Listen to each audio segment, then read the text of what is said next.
Yes, Kenya. Tamu sana, tamu sana, tamu sana, yes. There is a very interesting story that has been making round for the last few days. A story I want us to have a look at, for it's going to form the basis of our analysis and discussion right now. The Star Kenya, barely 7 months into office, majority of Kenyans believe the country is headed in the wrong direction.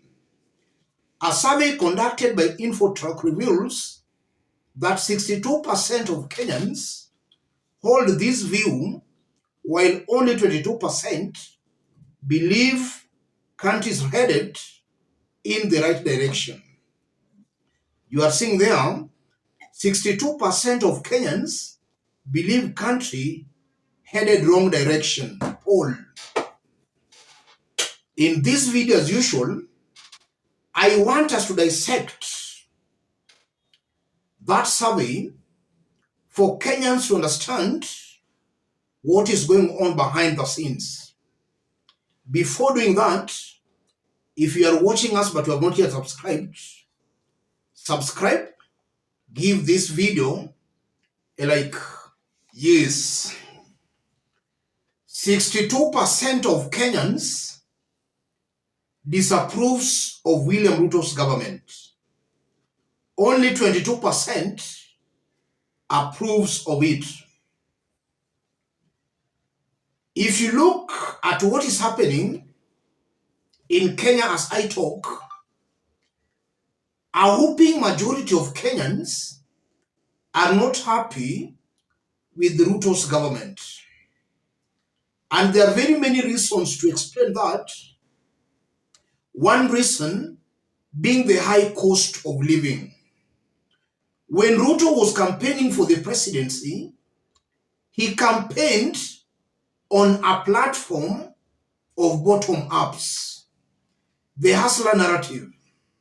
He created a feeling that upon being elected as the president, he was going to uplift the lowly, the maskini, from down to up, bottom to up, and that he was going to uplift them economically. The truth of the matter as I talk, Kenyans are worse off economically than they were in Uhuru Kenyatta's government. There are so many things William Ruto did promise, things is actually doing the exact opposite. And in this forum, I've been exposing some of William Ruto's promises he made that he's not fulfilling. He told these people, the so-called hustlers, that he was going to form a government with them. A government of Mama Mboga, Boda Boda. The truth of the matter, Ruto is forming a government with his fellow billionaires and very close political allies at the expense of the so-called Boda Boda, Mama Mboga, etc. All these things are surely annoying Kenyans. Look at the calibers or at the individuals Ruto has appointed in his government. Some are known crooks, individuals who were accused and even charged of corruption. Some had even tax evasion cases. Those are the individuals being given jobs in Ruto's government. All these are contributing to William Ruto's low rating. And it's a fact that as time goes by, more and more Kenyans will get fed up with William Ruto. Because I'm very sure that even the 22% that might be supporting his government, these are the ones who still have some feelings that maybe as time goes by, things will improve. The truth of the matter, as time goes by, things are going to be more difficult for Kenyans. And there are also reasons that reasons that can explain that. Already, William Ruto's government has made clear its intention on tripling university school fee.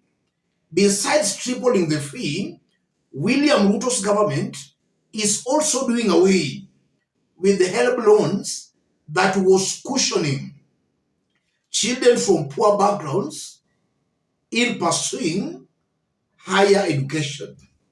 All those Ruto's government has done away with. Kazi Mtani, these were all economic stimulus that were helping the so-called hustlers. He has removed them.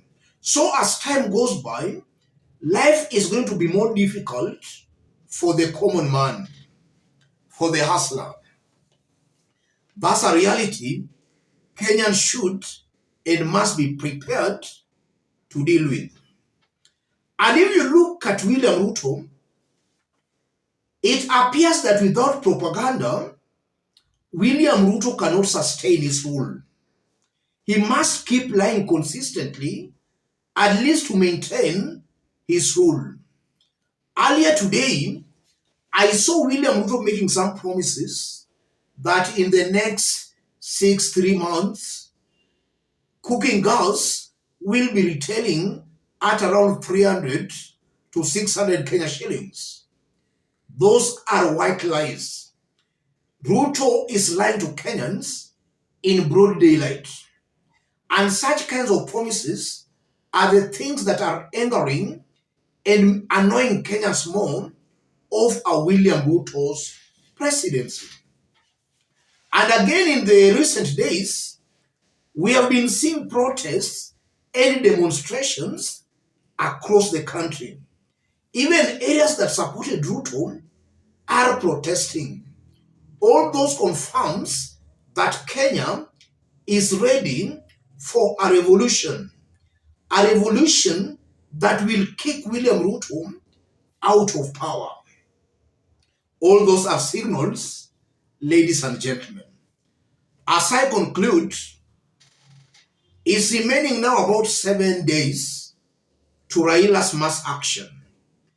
And Raila's mass action is already sending chills in William Ruto's government. And that's why we are seeing the government is hell-bent on actually influencing America, Britain, and other Western countries to impose sanctions on Raila Odinga. Yes, because we have been hearing some close associates in Ruto's government saying that sanctions should be imposed on Raila Odinga because he's calling for mass action. Raila is not recognizing them, is not recognizing Ruto as the president. Listening to such kinds of remarks and maybe sentiments, it just exposes that as much as William Ruto swore to defend the Constitution, he does not know what that Constitution says. Raila as an individual has a right, or any Kenyan has a right to picket, to call for demonstrations, protests, as stipulated in law. And Raila has made it very clear that everything they will do it as per the law. Ruto and his team, maybe because they don't believe in the rule of law, they don't understand that Raila's push for mass action and for protests the push is well protected within the law. So that again exposes Ruto as being very naive about our constitution. Let me stop it there, ladies and gentlemen. And just as I did indicate when we were starting, if you are watching us but you have not yet subscribed, kindly subscribe, give this video a like. And to any other person who want to support our forum, because some of you have been asking for that, I've pinned my number on the comment section. Contact me through the number or feel free to channel your support to the number. Let's meet in our next analysis. Thank you.